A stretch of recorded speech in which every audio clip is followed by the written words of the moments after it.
सत्संग कार्यक्रमातून डेंग्यू व मलेरिया जनजागृती।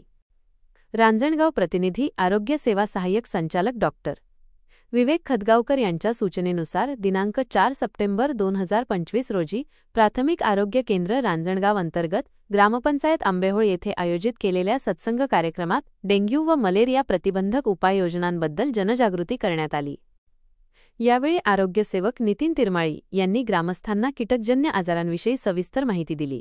त्यांनी डेंग्यू व मलेरिया पसरवणाऱ्या डासांचे जीवनचक्र आणि त्यांची वाढ थांबवण्यासाठी कोणत्या उपाययोजना कराव्यात याबाबत मार्गदर्शन केले। यामध्ये तुंबलेल्या गटारी स्वच्छ ठेवणे, पाण्याच्या टाक्यांना झाकण लावणे, वापरात नसलेले टायर व नारळाच्या करवंट्या नष्ट करणे तसेच महिन्यातून एकदा कोरडा दिवस पाळणे अशा उपायांवर भर देण्याचे आवाहन करण्यात आले।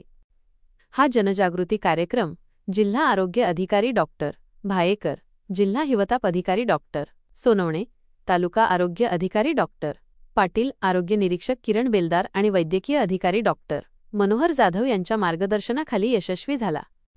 या मोहिमेसाठी प्राथमिक आरोग्य केंद्र रांजणगाव व उपकेंद्र लोणचे येथील आरोग्यसेवक नितीन तिरमाळी, योगेश झांबरे आणि आशा सेविकांनी विशेष परिश्रम घेतले। काय होतं, संध्याकाळपर्यंत ती टाकी पूर्ण कोरडी होऊन जाते।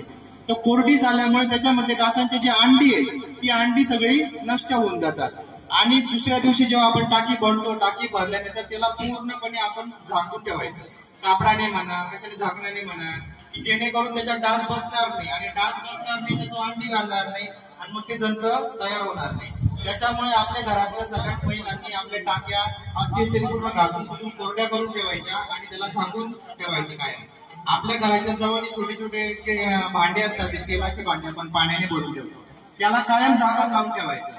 ते झाकण नाही लावायचं आपण, त्याच्यामुळे त्याच्यामध्ये डास बसतो, अंडी घालतो, जंत तयार होतात। आपण काय म्हणतो की साधे जंत येते, पण ते जंत हे डेंग्यू आणि मलेरियाचे जंत असतात। आपल्या घराजवळ पडलेले जे टायर असतात, त्या टायरामध्ये पाणी साठलेलं असतं। आपण काय करतो की टायर बाजूला ठेवून देतो घराजवळ, पण त्याच्यामध्ये पावसाचं जे पाणी पडतं ना, ते पावसाच्या पाण्यामध्ये डास अंडी घालतो आणि त्याच्यामध्ये पण जंतू तयार होतात।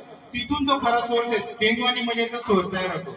त्याच्यामुळे महिलांनी आपापल्या घराची चांगली काळजी घ्या। प्रत्येक महिला आपल्या घराची काळजी घेईल तर गावाची काळजी घेतली जाईल। ठीक आहे, माझे एवढे 2 शब्द संपवतो आणि महाराजांना नमस्कार करतो। धन्यवाद।